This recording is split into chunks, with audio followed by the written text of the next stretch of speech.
Kerala chicken biryani test করতেছি। তবে এদের বিরিয়ানিতে একটা জিনিস আছে, এরা তেলটা কম দেয়।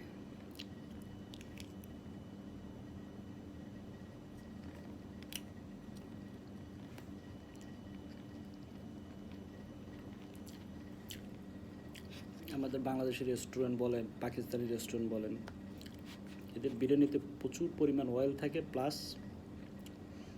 মশলা বেশি দেয়, যেটা আসলে শরীরের জন্য খুবই ক্ষতিকারক। কিন্তু এদেরটা মাশাআল্লাহ সুন্দর।